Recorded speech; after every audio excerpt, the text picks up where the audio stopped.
Good evening. At this time, we're going to call the Amherst County Board of Supervisors meeting to order. Let the record reflect that today is November 16th, 2021, and the time now is 7:03 p.m. Board, I need to make an amendment to the agenda. We need to strike item 6, public hearings, the ordinance for the water and sewer rate adjustments, and the recommendation and adjournment for the service authority due to a lack of quorum. Is there any other changes or feedback on the agenda? If not, is there a motion to approve as amended? So moved, Madam Chair. Motion on the floor by Mr. Ayers. All in favor say aye. Aye. Any opposed? Motion carries. At this time, we will be led in the invocation and pledge of allegiance by Mr. Rogers.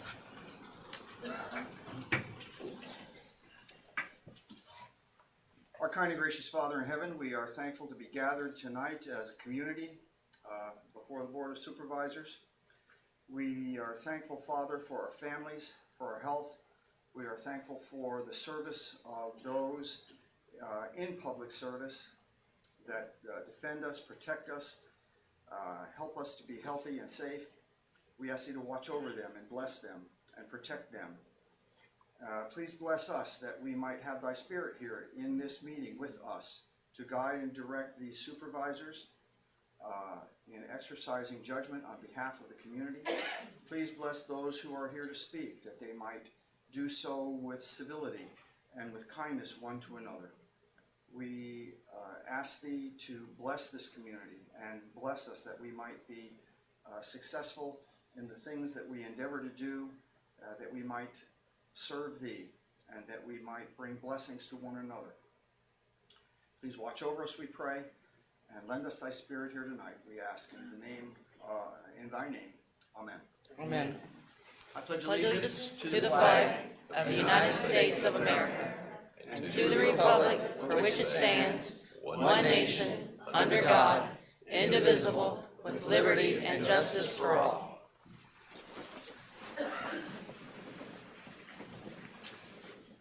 At this time, we're going to open up the floor for citizen comments. It looks like some people have signed up. Yeah, Dawn Justice, if you will come forward and state your name and address for the record, please.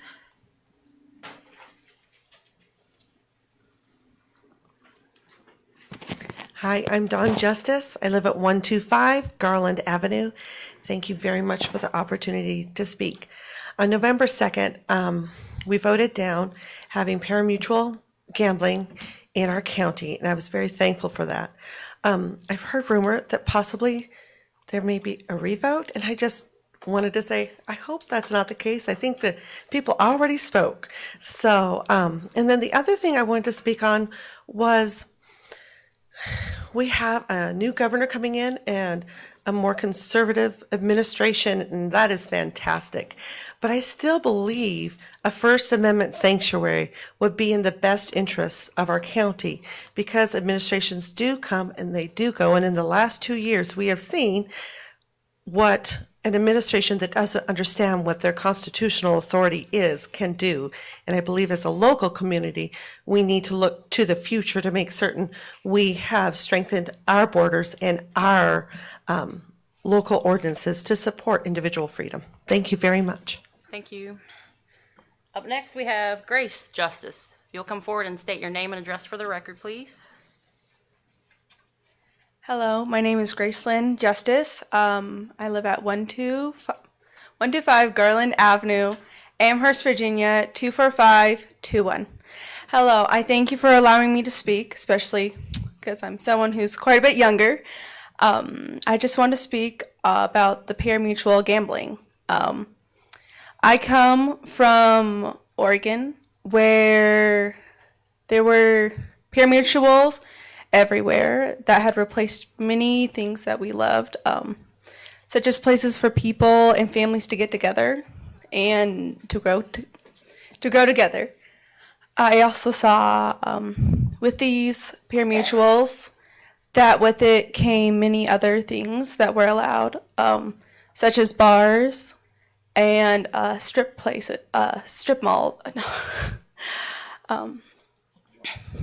joints. Which caused much drug use there and caused my family to be very fearful while we lived there.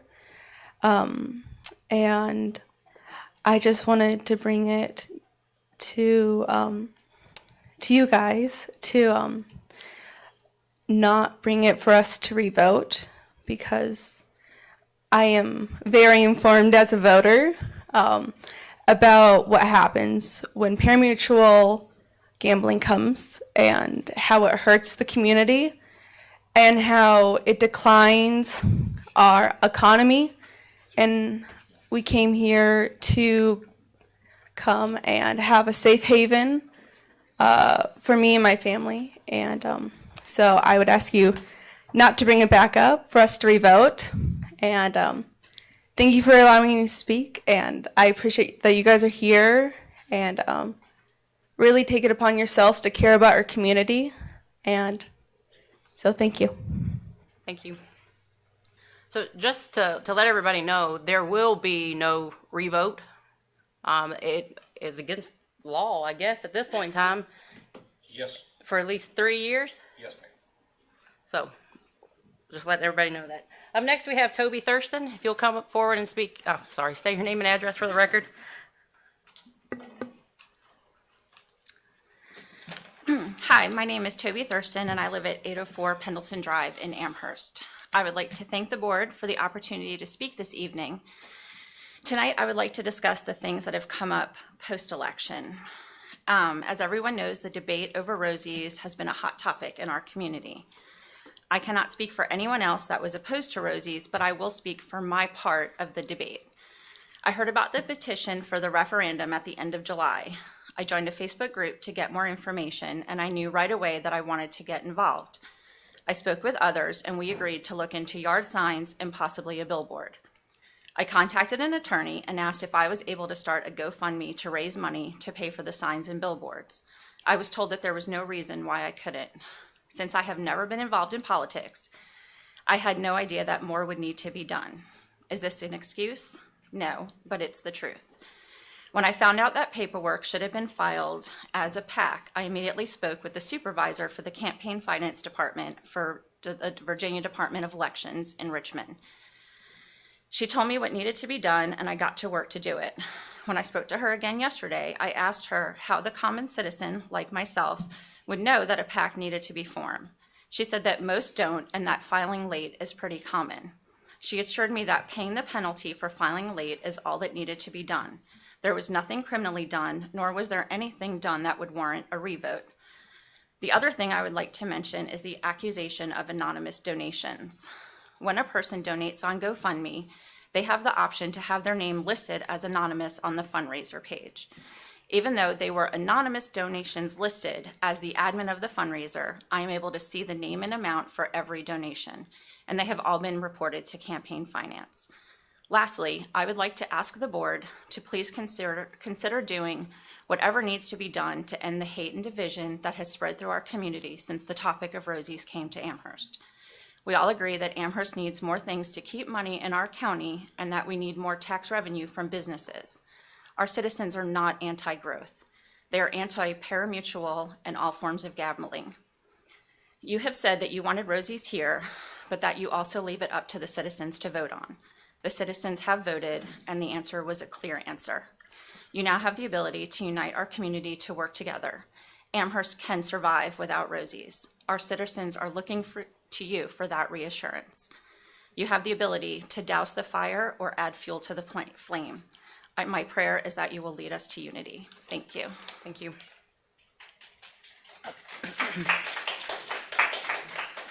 Up next, we have Patricia Emmert. If you'll just state your name and address for the record, please.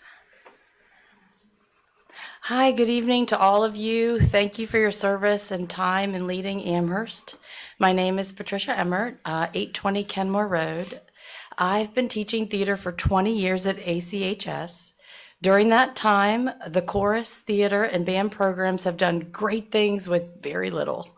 It's time to show the community that their talents and worth are valued. EC Glass, Heritage, Brookville, Liberty, Jefferson Forest, Western Albemarle, Nelson, to name a few, All have larger stages, auditoriums, and designated classrooms for the performing arts.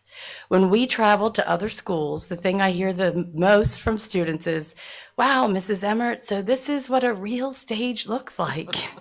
Why don't we have this? And quite honestly, the students are correct. They need and deserve better.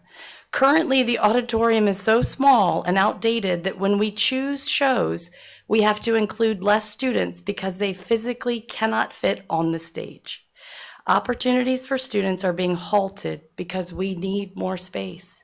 Each production, we find ourselves awkwardly trying to assist disabled individuals to a seat or remain at the back of the auditorium because there's no accessibility for wheelchairs.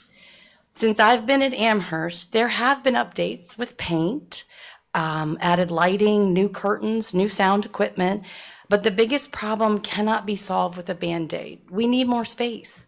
Our proscenium is so small that when we placed a boat on it for the Little Mermaid, our captain, who was only 3 feet in the air, had to lean forward so his head would not hit the lights above him.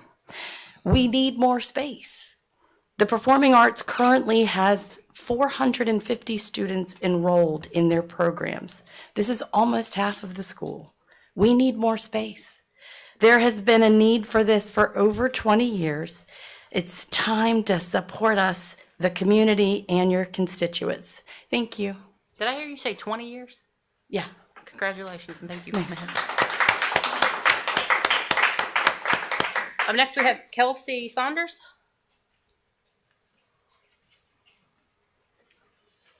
You'll just state your name and address for the record, please.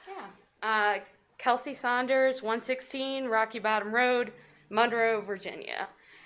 I can't say anything better than what she just said, but I was a student at Amherst County High School. I did Amherst Theater all throughout. I came back and I'm teaching now at Amherst County High School, and I help out with Amherst Theater. And the number one thing we need is space. That's it. We just need more space. Patricia Emmert puts magic on that stage, and just think of what she could do if she had more of that to give to students. Thank you. Thank you. Thank you. At this time, there is nobody else signed up, but is there anybody here wishing to address the board? Okay, seeing and hearing none, we will close citizen comments. Well, I guess I needed to amend number 5 too, huh? Do we need to do anything about that, or? No, ma'am, you can simply skip over it. Okay. It's a procedural matter. Okay. Moving on to public hearings, we're going to the ordinance prohibiting activities on public roadways. Mr. Popovich? Yes, ma'am, this is your second reading of the proposed ordinance to address activities on public roadways and medians for safety purposes. That's all I have. That's it. So at this time, we're going to open the public hearing for the prohibiting activities on public roadways and medians. Is there anyone here wishing to speak for? Is there anyone here wishing to speak against? At this time, we will close the public hearing. Board? Madam Chair, I move that the board adopt ordinance 2021-0011. Motion on the floor by Mr. Ayers. All in favor say aye. Aye. Any opposed? Motion carries. Thank you, Mr. Popovich. You're very welcome. At this time, we have a special presentation from the Legacy Education Center with Randy Dutton.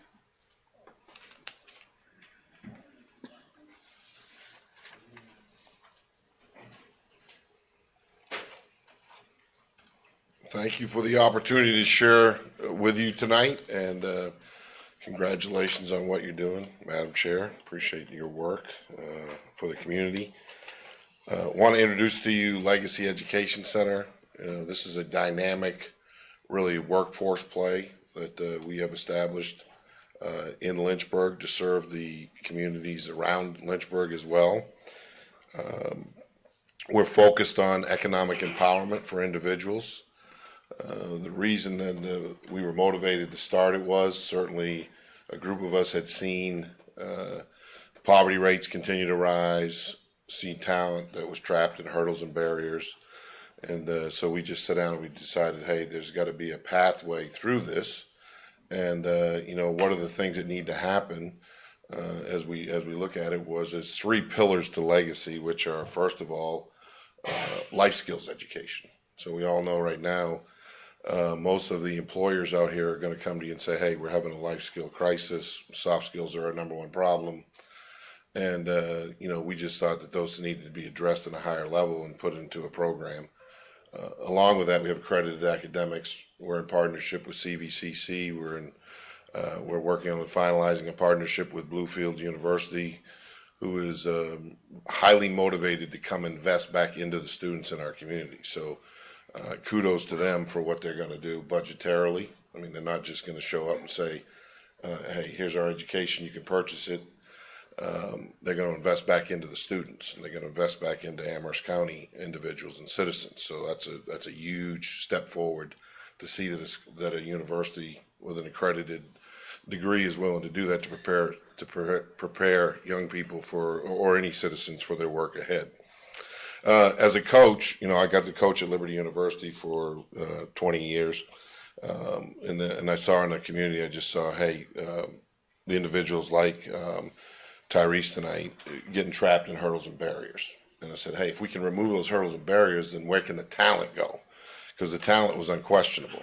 And so that was part of our motivation to start Legacy. If you look at the mission page, I'd like to introduce you to that. Appreciate you guys taking a look at, what we sent you for material.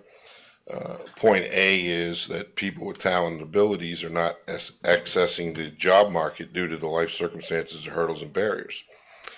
And then, again, what we came to understand as we started to find solutions for this was every underserved individual from a low economic standpoint in the county has $56,000 to buy education. So this is a stat that most people don't understand. I mean, we're educating families on this.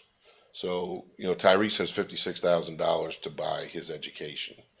But what he needed was more support around him in order to be successful while he can buy his education and not fail out or not end up not being able to just go and access it because of certain things that was pulling at him.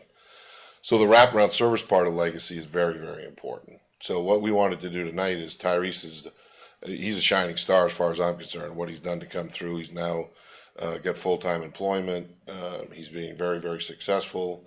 So we think we can multiply this many times over inside of the county. And I think it's something that you need to seriously consider. I mean, this is not just an average, hey, let's come and look at this program and see if we can do something with inputs. I mean, we want to be outcome related. So I wanted him to share tonight some of the things that have happened for him, and just really proud of you and what you're doing with your life. Introduce yourself and tell them what you do. My name is Tyrese Sandage. I'm a resident of Amherst County. And thinking of Legacy helped remind me of this story from the Bible, from 2 Samuel, about Mephibosheth. He was the last of the house of Saul, and he was fetched by King David from Lodabar, which translated from Hebrew means a place of no communication. So he was crippled at the age of 5, and he is the descendant of a king. But since he is crippled, he is looked at differently. He can't even live in the palace where he was born. So when they went to fetch him from Lodabar, King David told him that for the rest of his life, he'll be able to sit at this table and eat, and he'll be taken care of. And what changed was, nothing changed about him physically, but he always had that bloodline in him. He always had that heir to the throne. It was just never called upon. So Legacy kind of reminds me of myself. It's like, I know what I want to do. I know how I want to get there. Well, I thought I did, but I didn't know the right pathway. So Legacy helps mold that and create that in a certain way where you can use it to move forward in life. When you don't know how to move it forward, they help you mold it and move it forward. They give you the confidence, all the aspiration, determination. You can have it in yourself, but they help bring it out as well. And they help bring it out as me, because I would be nervous to come up here and speak, but now I can come up here and just tell you guys how good the program is, and how at first it seems, like, it just seems like you said, it's not just like a regular program, but it's something that really helps people, because I can really say it helped me a long way. So thank you for listening. And another student I'd like to recognize tonight is December King is here with us, December Stand Up. So December has been with our program, now over here. She'll actually be the first graduate through the program and complete, she has a 4-year-old daughter. So like one of the things that we do is we help provide childcare, we help with transportation, and these are hurdles and barriers that when you have them, you are constricted and you really start to feel like false narratives are accurate. So one of the first things that we do with our students is emphasize that you're going to get paid for the value add in the marketplace, regardless of your condition, regardless of your skin color, regardless of your gender, regardless of where you lived. And you got to change the way that you are able to add value in the marketplace. And that's not something that's being stressed enough. And so I think, again, one of the things I would challenge you with from my seat is, don't just look at something for incomes. You got to look at something for outcomes. I'm a coach. I got into this space and all of a sudden I was sitting around going like, okay, everybody's being applauded because we might send 125 students to a program, but 75 dropped out before they ever get to the finish line. And in my business, just like we just learned in Blacksburg, you don't keep your job very long if you don't get outcomes. So this is an outcome-based program, and what we were asking you to do is consider, hey, are you willing to come alongside and invest, because we have gaps in our funding, but that we could, and then work with the county administrator to identify more students here that will be successful as they go through it. December tomorrow has a job interview for a project manager position at 2:00. Okay, this is a big deal for her. It's a big deal to move her forward economically. We have students that have got hired at Framatome, which is unbelievable. We have Banker Steel, they're hired at Banker Steel, Hurt and Profit, Adzel, where Tyrese is working. One young man right now is making $60,000 while he's going to school, in the manufacturing.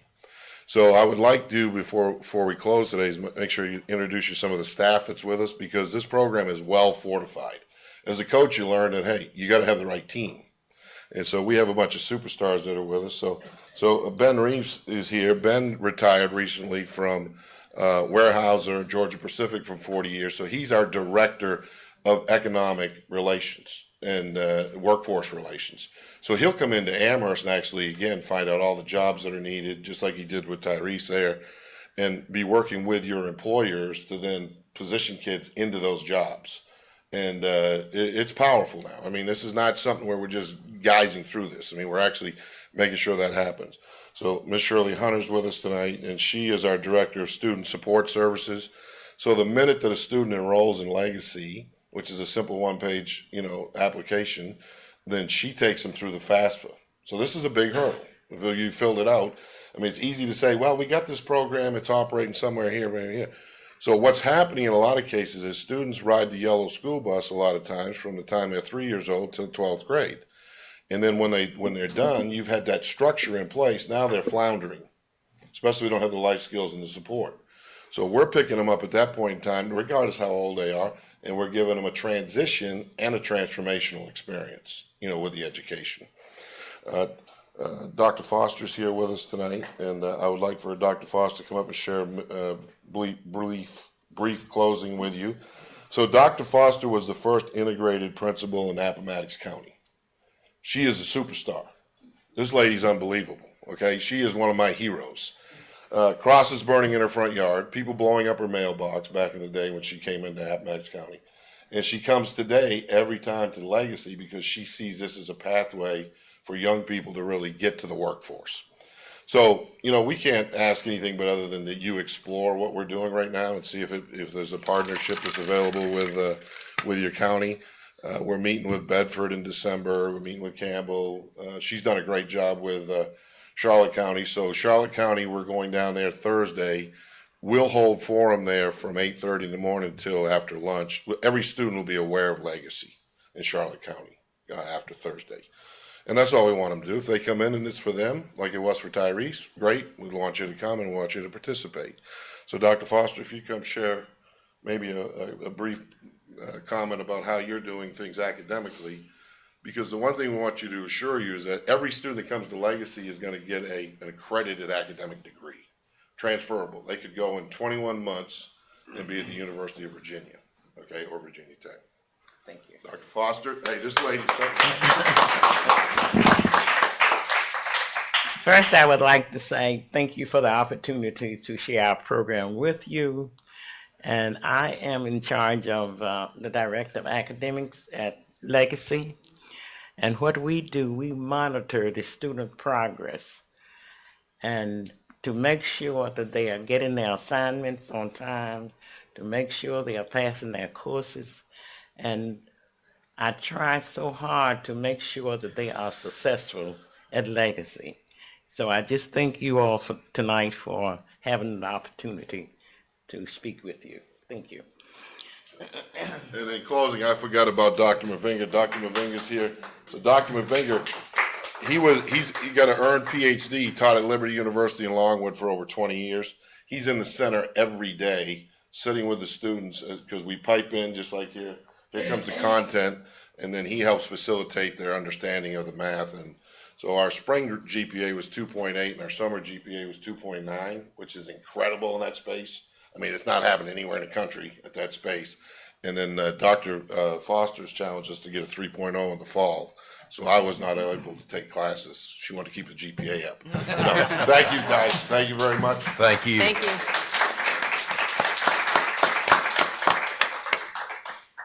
So, Randy, sounds like you brought some muscle with you, so thank you. And Tyrese, in December, congratulations. Look forward to hearing more stories from you. And then, Mr. Rogers, would it be possible for you to connect with them about our nonprofits and our application process so that we can evaluate helping you out in the future? Yes, ma'am. Thank you, Mr. Rogers. Moving on to the consent agenda. Board, any comments? Madam Chair, motion to approve. Motion on the floor by Mrs. Tucker. All in favor say aye. Aye. Any opposed? Motion carries. Moving on to old business, the high school renovation update. Dr. Arnold. You brought some muscle too? I did. That's crack. You're gonna work that? Okay. Good evening, Madam Chair, Board. Thank you for allowing me to present to you tonight.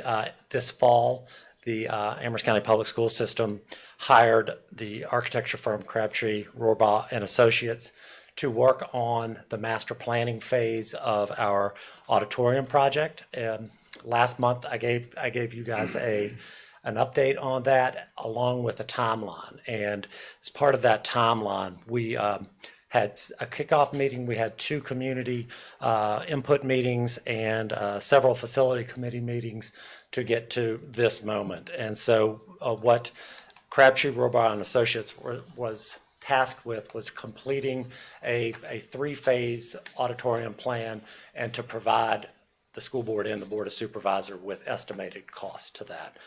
They completed their work and a presentation was made to the school board on Thursday night. And I want to show you guys what the phases are and what that looks like. And so I'll start with 1A. You can go to the next one. So basically, 1A is the new auditorium. 1B then is a rearrangement of the cafeteria, the kitchen, the dining area. And phase 2 then becomes renovating the spaces that are opened up because of the addition to of an auditorium, because now you're going to have space in the building that needs to be designed in a way for students to take advantage of educational opportunities. And phase 3 is an exterior phase, which we need to do some ADA work, become ADA compliant in our stadium. And there's also design for a field house / concession stand for the baseball and softball fields to share. Okay, go to the next one. So go on to the next one. You're going the wrong way, Ms. Crouch. Count down. I gotta go up. They won't get through this. Keep going. There you go. Okay, so this is, if you think about the back of the high school at the gymnasium, where that parking lot or driver's ed course is, that's where that auditorium is placed. And that is brand new construction. The yellow corridor then serves as a kind of a Hall of Fame corridor that goes down, and you can go to the left and go into the gymnasium, or you can go to the right and go into the auditorium. There'll be a concession stand built in there and several bathrooms along the left side. If you see the yellow towards the bottom of that picture, that is the entrance. That would be the entrance to the back of the building. It would serve a lot of functions. It would serve as a larger community space, gathering space, but during the day, it would serve as the dining hall for the students. It would be very much open and airy as compared to what they're currently using. And so that's 1A is just addition. We'll go to the next one. So this is a rendering of what that might look like. The big building with the A is that addition of the auditorium. This is a view of what it would look like. So if you're coming from the football field, from that parking lot right at the top of the football field, across Lancer Lane, that's where that crosswalk would be. That's where we would have parent drop-off there as well. And so you can see that where that entrance is, and then on the left, that is that larger space, that community space in that dining hall. And so then if you go inside and you look out towards that entrance, that's what that would look like. Okay? And this is just a rendering of what that hallway could look like. We've talked a lot about setting it up as a kind of like a Hall of Fame wall where all of our students and accolades, we could honor them there. But you see how the gymnasium would open up to the left, and then it's not shown here, but that's how the auditorium would be done on the right-hand side of that hallway. And this is, there's no color in this, because they didn't want people to get caught up in colors of what things would look like. But this is based on the feedback, a lot of feedback from the theater arts program, the band, those kinds of folks. And so just scroll through. They do actually, this is one that's actually that they have worked on, and that's kind of what that design looks like. If you go forward, this shows the back of the auditorium. One of the things that is put in that design is that on the back side of that wall would be 3 classrooms, dedicated space for the theater class, the band class, and the chorus class. And so that would be inside of the auditorium setting, but it would not be a part of the auditorium. And that's just another view of it. So go back one, Ms. Crouch. I think you went forward too fast. Okay, so 1A is the addition. What 1A creates, though, is this need to redesign our lunch space, our cafeteria, our kitchen space. And so what you're seeing is what would happen is on the front side, on the far right-hand side as you're looking at it, that is where the kitchen currently is. What they would do is put the kitchen over one room and then turn the kitchen into a food court. So that food court would be facing out into the dining area. So students would come down into the dining area, they'd go into the food court, they'd have all of their options, and then they'd come back out the front of the food court at a point of sale and go back out and eat. And then the kitchen would just flip with where it is now. And then those 4 spaces that you see is the current dining hall, right, where the students eat. And we could convert those into classroom space because we'll have that space open. And what the current idea is that we have 4 foreign language classrooms tucked down in the back side of the CTE wing. It's very much out of place, and they had taken a CTE bay to put those classrooms in there. So if we could bring those classrooms back up into that area, we could open that space up again for CTE space. And that's 1B. So you can see how 1A and 1B kind of fit. If we move, I think the next is, that's what the food court would look like, how you would go from the dining hall into that. Okay? And so phase 2 then becomes, so what do you do with the old auditorium? Do you keep it as that space? What do you do with the band room, the theater room, and those kinds of things? And so what the idea here is to convert those spaces into usable spaces for our students. It could be CTE, it could be any number of programs or places for our students to go. One of the things that we know and that we've talked about a lot of our students in the high school can't get into some CTE classes just because there are not enough programs, and this opens up some space for us to add those programs. And then the final, this just shows rendering of what maybe a field house / concession stand might look like. And really, the ADA issues in the stadium are the things like the handrails that are not there. The grade from the top down to the concession stand needs to be leveled out a little bit to meet current ADA standards. And so those are the phases. It was designed that way because there's obviously a price tag with all of them, and but there's a logical sequence to those. You don't have the space in phase 2 until you do phase 1A, and you don't have the space in phase 1B until you do those things in order. So the next one is the prices that have been given to us. The auditorium addition is $11,500,000. The 1B, that cafeteria, is $2.2 million. Then the CTE renovation, that is $5.2. And I'll tell you, a good majority of that is on that old auditorium because it's going to take a significant amount of work to level it. And that because if you want to use it as that kind of space. And then finally, $2 million for the stadium renovation and the field house.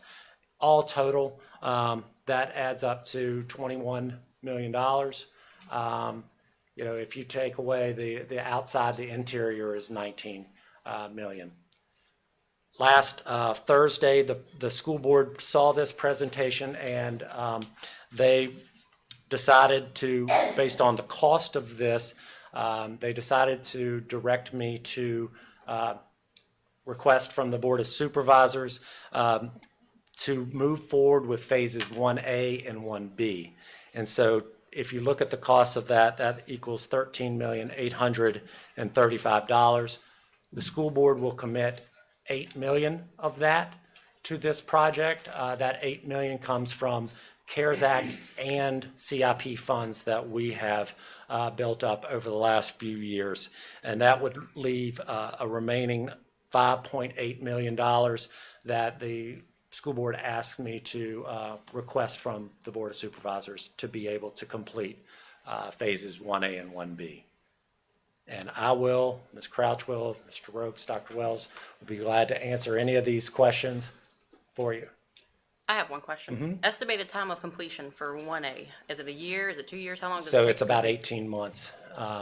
And so 1A can be done during the school year because it is an addition. Now, of course, it's going to cause things to be more difficult on getting in and out of the building, but we don't have to wait until the summer. Like in a lot of construction projects, you got to have students out of the building because this is an addition. They can get to work pretty much right away or whenever they can. And it's, I think, 18 months. That's about 6 months downtime and about 12, 18 yeah. months. That's 1A, 1B? And 1B is, I think they're saying that it's within that time frame as well. So I think just to get them both done would be about 18 months. Total?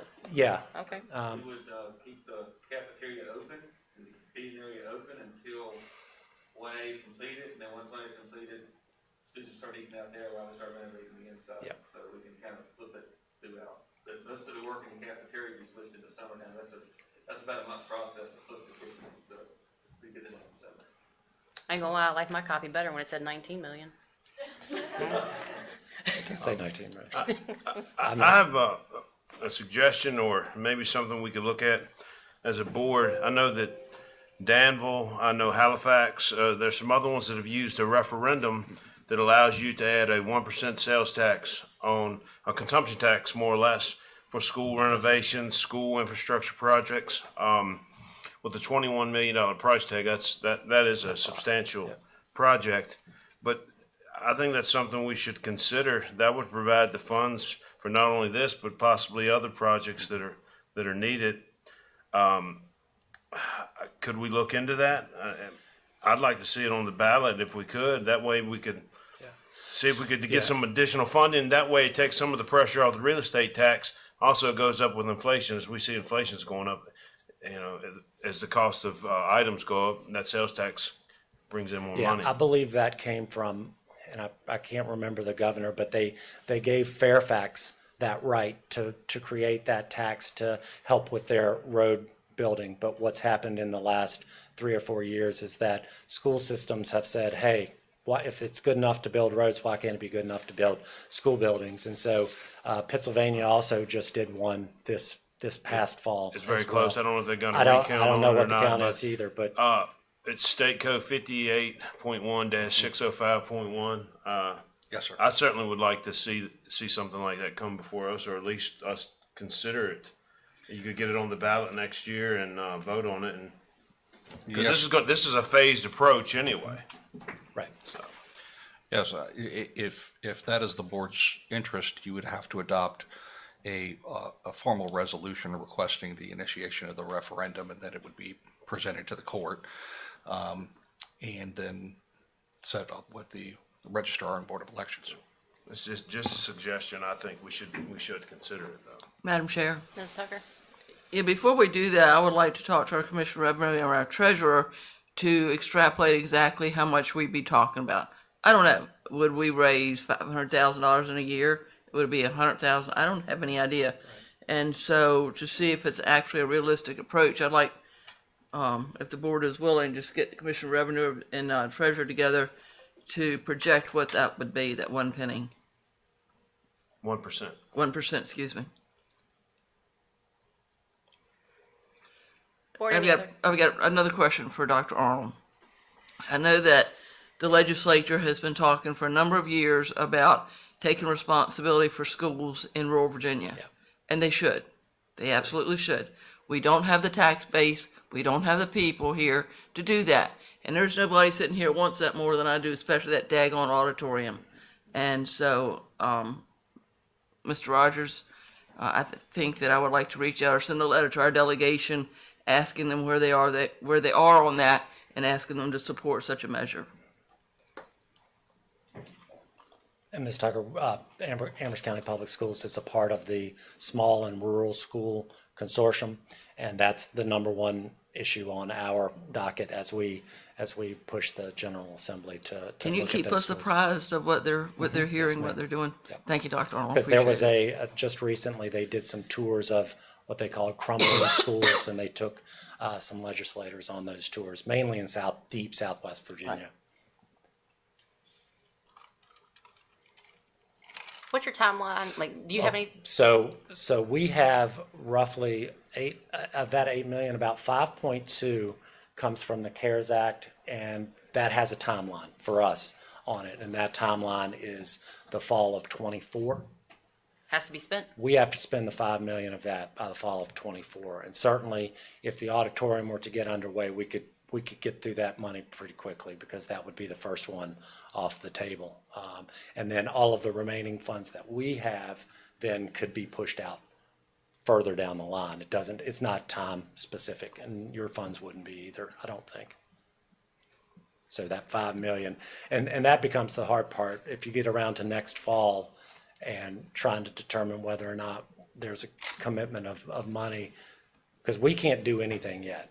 Like we can't take the firm forward any further until we know we can pay for the project. And so we would need to wait for that referendum. And if it didn't pass, we would we'd have to back up and figure out another way to spend that $5 million on our schools. We do have a plan for that. We do have a contingency plan that would meet the needs, meet the criteria of the CARES Act. We have lots of windows in our school facilities, most of them that don't open, and that's a bad thing for ventilation for our students. And so we certainly could move forward with the project, but we feel like this is the project that's going to be of most benefit. One more question, Madam Chair. Sure. Do you have any concerns about students going to school in a construction zone for the next 4 or 5 years?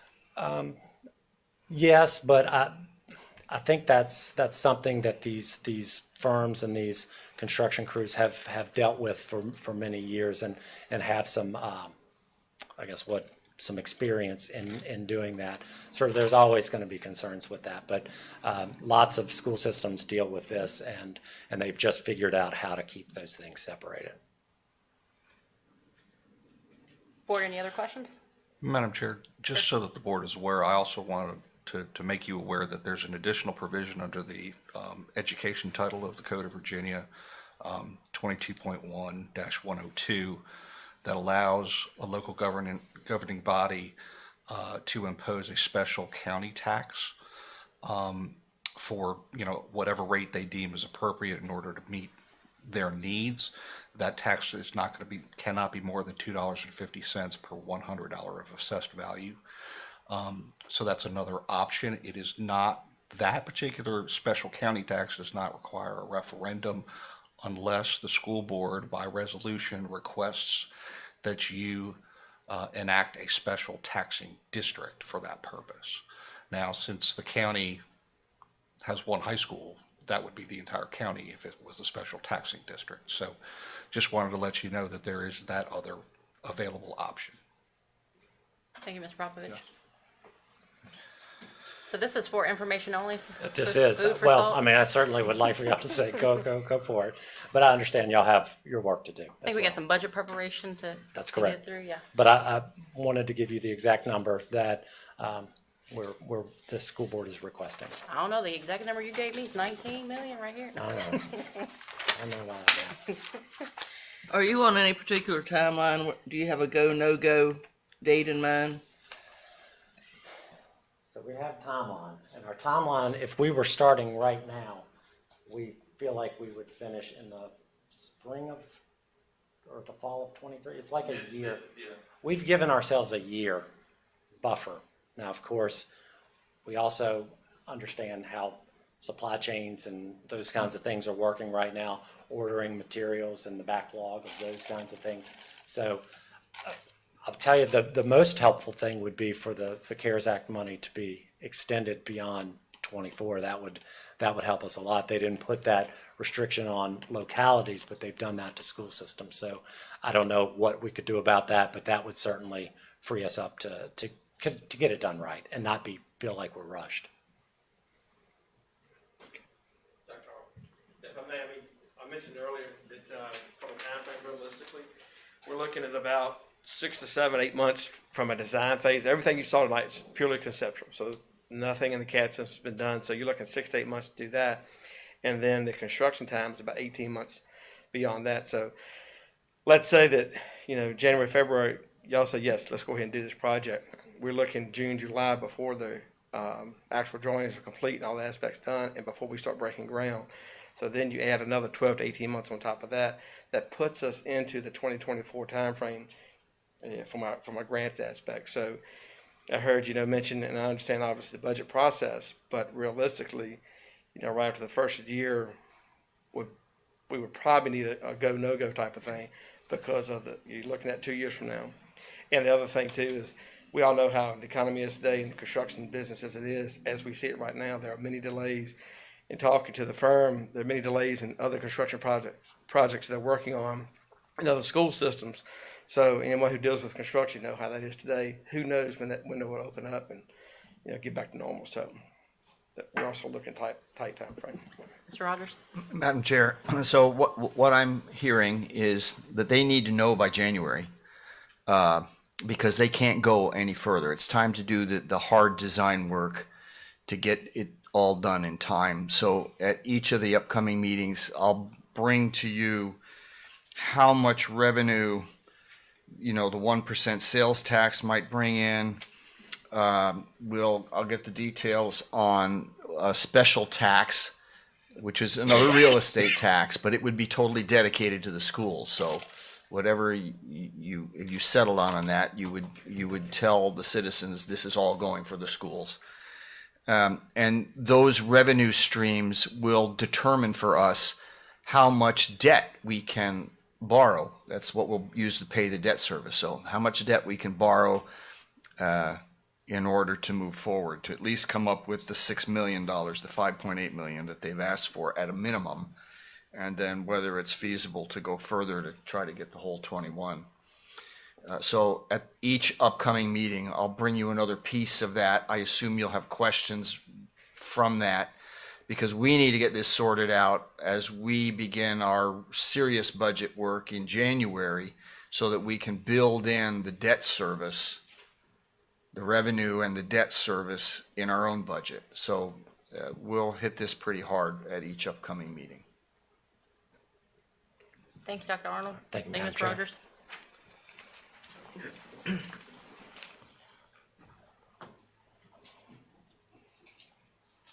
Oh, you're going to go to the next one instead. I thought you were leaving. Next, we have the regulation of internal boards, commissions, councils, and committees. Mr. Rogers.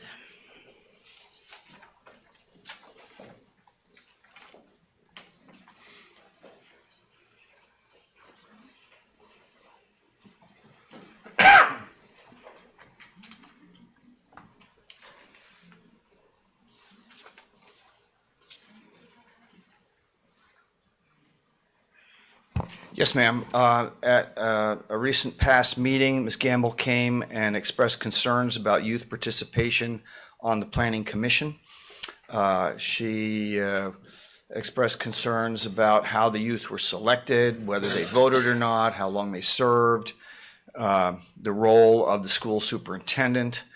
And I sent out to the board this email that you have in front of you that laid out the provisions in the regulation that establishes youth participation. And it also includes the template paragraph that each body can use to craft their own youth participation. So I got no feedback. You did ask me to bring it to the board to see whether you wanted to make any changes to youth participation in the boards, committees, commissions, and councils. I believe this addresses her concerns. You don't need to make any changes, but I have it before you to see if you have any questions, and if there are any changes that you want to make to it, I'd like to receive that guidance. Board, what are your thoughts?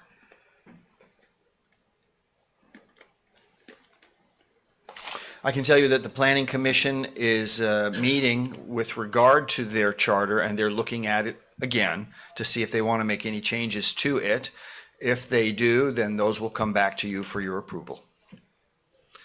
And of course, all boards, committees, commissions, and councils are invited to make those changes themselves as they go along. And they do bring back, each of their charters are slightly different to fit their own particular needs and their own particular objectives. But these charters are your direction to those citizens on what you want them to do for you. So you own these, and this is your direction to those citizens on how you're asking them to serve. Madam Chair, Ms. Tucker? has this been shared with Ms. Gamble yet? I can make sure that it is. It's being managed by Jeremy Bryant, the clerk of the Planning Commission, and of course he has access to this. But it seemed apparent to me that when she made her presentation that she had not read it, and that they will have this as they review their charter again. So I would suggest that there's really nothing for you to do. I think this is sufficient. You might not agree. But with regard to their charter, if they want any changes, they'll bring it back to you, and then you'll decide whether you want to accept those changes. I mean, but this looks at all of the commissions and things that we appoint people to. Yes, ma'am. So it's just not going to hurt to share it with her. Just send it on to her. I'll be sure to do that. Great. Yes, ma'am. Thank you. Any other thoughts? No, ma'am. Thank you, Mr. Rogers. You got the next one too.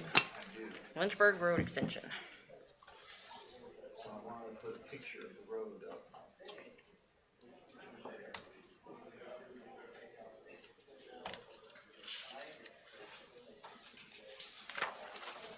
So this is a new topic.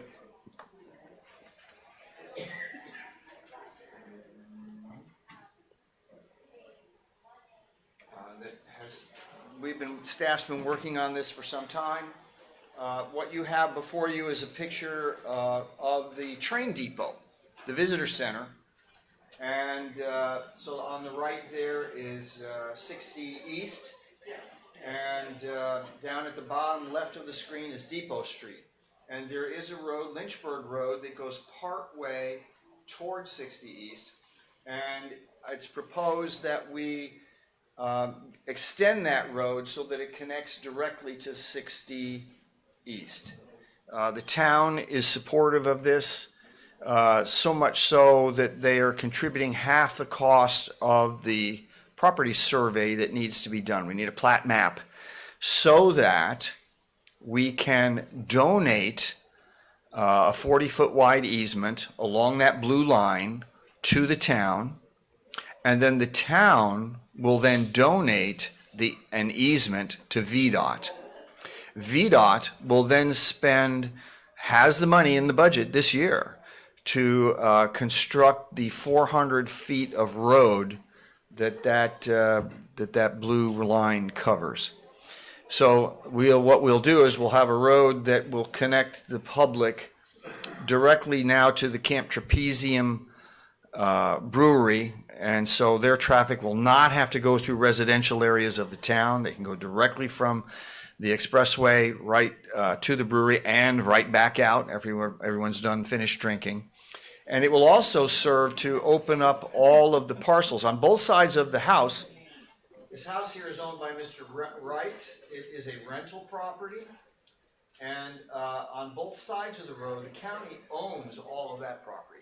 So that will open up all of that for whatever purpose we want to put it to. And of course, will increase traffic in front of our visitor center. So I'm asking for $1,550 from your professional consultant fee line. You have the funding in there for that, and there is sufficient funding for the other projects that you've directed us to go study. But I hadn't brought this to you before, and so I need your permission to spend your money. Madam Chair. Ms. Tucker? I think this is great. I mean, we have thought about a way to open that up. And so thank you for continuing to push and come up with a creative solution. This is in my district, and so I would like to make a motion that we give you permission for the $1,550 to spend from consulting fees and get this done.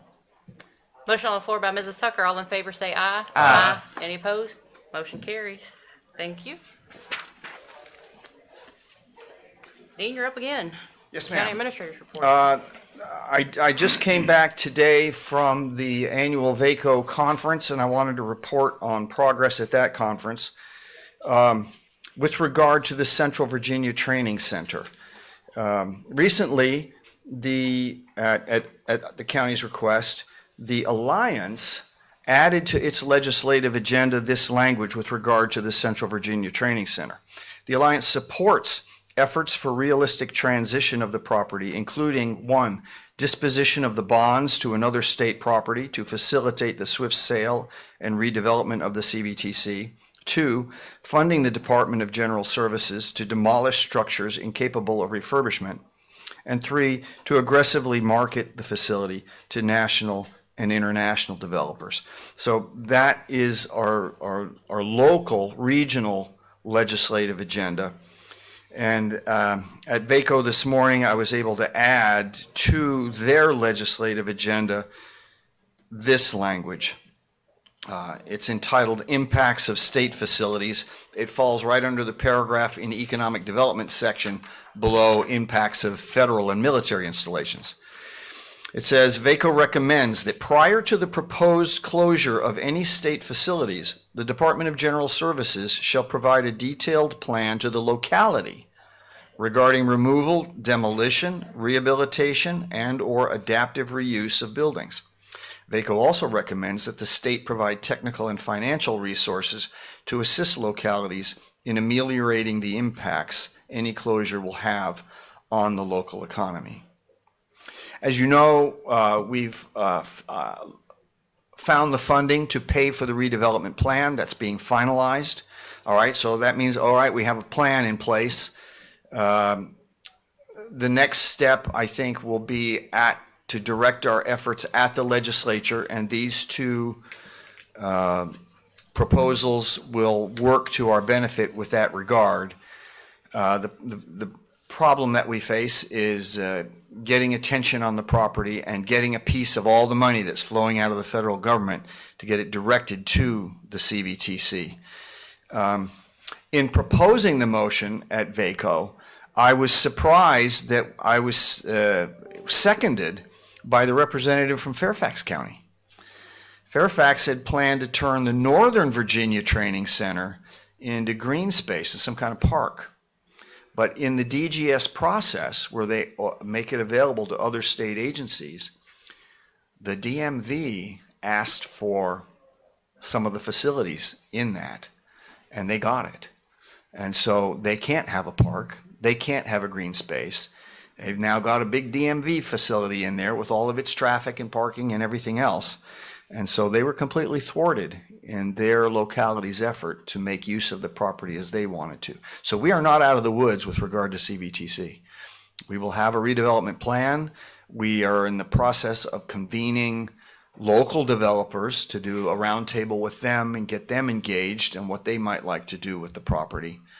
But we need to get our delegation involved and get some funding for the demolition portions of the redevelopment. Anybody have any questions about where that stands? Board, any questions?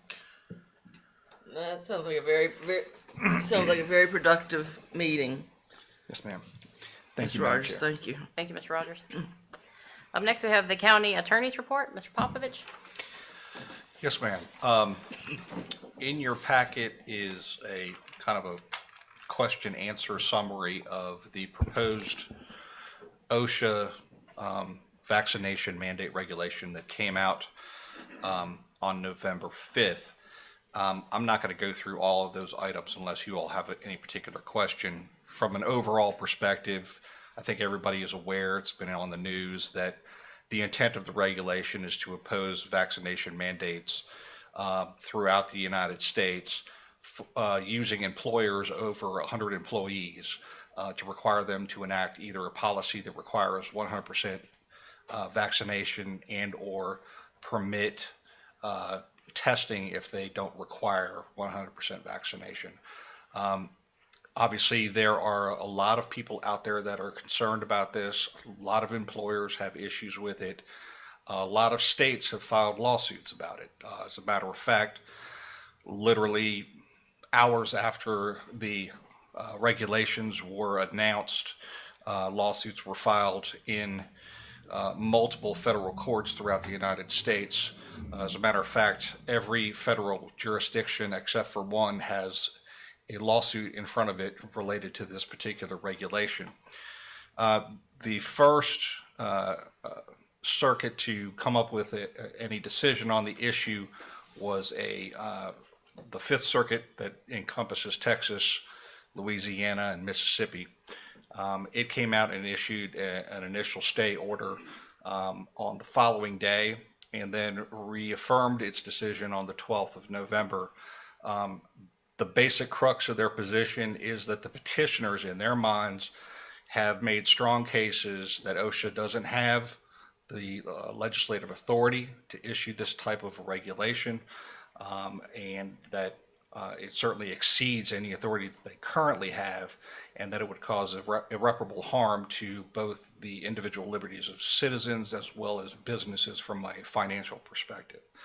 Now, having said that, remember these lawsuits have been filed throughout the United States. So there is a judicial panel on multi-jurisdictional litigation that will now come into play that will take this particular case out of the Fifth Circuit as well as the cases out of the other circuits, combine those cases together, and through a random selection process, pick one of the circuits to hear the combined cases. It could be the Fifth Circuit again. It could be another circuit. We do not know. But as it stands right now, the mandate is stayed nationwide. So, we're kind of on a wait and see mode. What I want to bring to your attention and what I found to be very interesting is that as of today, the current maximum penalties for repeated and willful violations of OSHA rules is $136,525, with a minimum penalty of $9,753. Of that, for any single occurrence, the maximum penalty is $13,653, and any further penalty can't be more than that number per day.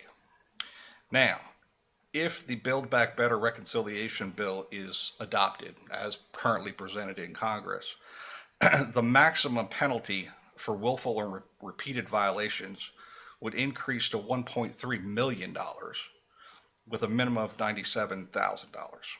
Now, you would get a maximum penalty for each individual single violation at $136,000. So if that legislation is adopted, the penalties could be very significant if employers do not impose the policies as required by the regulations. So it's important to keep an eye on this. I will certainly do that on a daily basis. We do not know when the random selection is to occur. There have been some that have indicated that it might be as early as this week. Obviously, anything that is decided by any circuit when it comes to this multi-jurisdiction litigation is probably going to be appealed to the Supreme Court, so we'll have to see how that all plays out.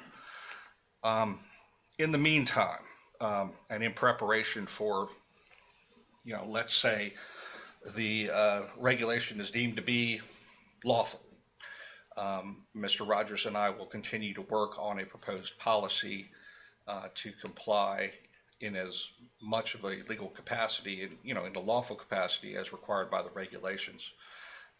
So we don't believe that at this point you have a necessary role in it. This is only for your information. It's a personnel matter that we will work jointly together with and your HR director to come up with an appropriate policy if and when this mandate becomes federal regulation. Just want to keep you apprised of that. If any changes happen, obviously I'll keep you informed via email. Thank you, Mr. Popovich. Thank you, Mr. Rogers. And Linda out there. Hey, there you are. I know it's very chaotic times because it's like go do, oh wait, don't do. Right. So it is very chaotic, so thank you for your diligence on that. Up next, we're moving to liaison and committee reports, Parks, Rec. Patrick.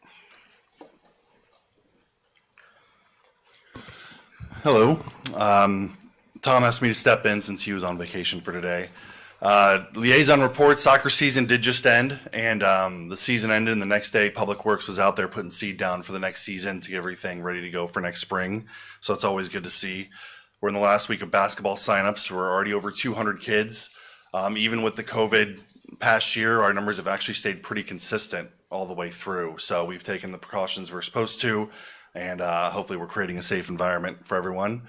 Along with our regular programming, we're actually having bingo start again December 3rd for the seniors. And once that goes, we're really back into, we're in a good spot as far as our regular programming goes for the youth and adult programs as far as the regular annual programming goes. Kind of back up to that pre-COVID, get everything started again. We had a few events in October, Halloween drive-through. We actually didn't host our one at Coolwell. We were worried about the weather concerns. So we joined the town of Amherst Police Department, and then we still had the 4-H and the Girl Scouts come, and we had a good event at Amherst Elementary School. County Fair worked with libraries, had a few games. We used that event as a fundraiser for the libraries. And we had our senior drive-through today. It's usually a senior social, but we just did a drive-through. And any time we can get those seniors out of the house, I think it's pretty important. Even though they were just in their car driving through picking up food, you can really see how happy they were just to see other people, even if they're passing by. So it's really good to get those seniors out of their house. And even for a small something like that, just get them out there and get them going. Last weekend, we actually had a pretty surprise event at Falls Farm. They had all the right permits. They did everything correctly. We thought it'd be about 500 people, ended up being about 6,000 to 7,000, which was a lot. They notified us. We saw the social media traction it was getting. We notified the sheriff's office. We notified public safety. And it was one of those where nobody could really plan for how big it was, but I think that's good news. It's something we can plan better next year, build on it from there, and it can be a great annual event. I talked to them on Monday about they've got another gate we could exit. They just had no clue what was going to happen. Nobody had any clue what was going to happen. So next year it will be hopefully just as big and just run a little better. As far as the Seminole Park update, Waukesha Development did get awarded a grant for part of their project as well. We're just waiting. We got engineers to make sure we're going to level the ground probably come spring is the plan right now, and hopefully get moving on that pretty quickly. I think personally that area of Madison Heights could use not just a normal park, but a really good area, open green space. Actually had a citizen, I wish I could remember his name, who was helping take care of that land around the park. He lives across the street from the Phelps School, and he actually went to elementary school there, and he's in his 80s. And Alan Baumgartner, our previous recreation specialist, married him and his wife. So I just thought it was a pretty cool story. When you get out and meet the people, he lives right across the street, been there his whole life. And speaking of recreation specialists, we did get, on October 1st, Randy Nixon started, came over from Campbell County, had pretty much the exact same position. I had been dealing with him through soccer already, and he's been great. Came right in, took everything over. You've seen the signs in front of the schools, maybe advertising our sports, getting that out there, but it's been a load off having the third person back in the office again. Any questions? Thanks, Patrick. Any questions? Got one for you. Thank you. Okay. Thanks, Patrick. You tricked me by it. Is bingo only for seniors? No, I mean, I guess that's a good point. Anybody can show up. I'll take that as you'll be there Friday. Oh, I was like, I have no idea when it is. It's at Coolwell Recreation Center. It's During the middle of the day. during the middle of the day. Yeah, I guess it is for It's seniors. heavily attended by seniors, but you're all welcome to join. Thanks, Patrick. Up next, we have the Agricultural Committee. Ms. Tucker? Thank you. It was a great fair, so thanks to the Ag Committee and everybody, and Eric Bowen and everybody that volunteered there. It was really, really good. There's going to be a roundup or lessons learned or feedback or on the 29th of this month. Excuse me. I think it's at 6 o'clock. And we'll all come together and just kind of talk about what we thought worked, what didn't work, and ideas for next year. That's all I have. Thank you, Ms. Tucker. C, D, and E there are for our information only. So we move on to departmental reports, and we have the Agricultural Committee annual report. We got Jeff Floyd or Jeff.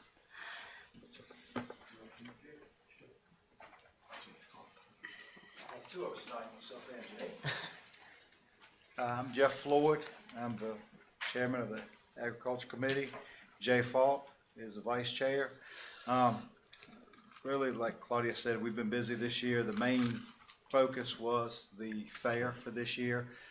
We got a late start, but I think it turned out pretty good. Everybody, it was all hands on deck. I would really want to thank each and every member of the Board of Supervisors for your support for the Ag Committee, especially Claudia for being a liaison. You've been great.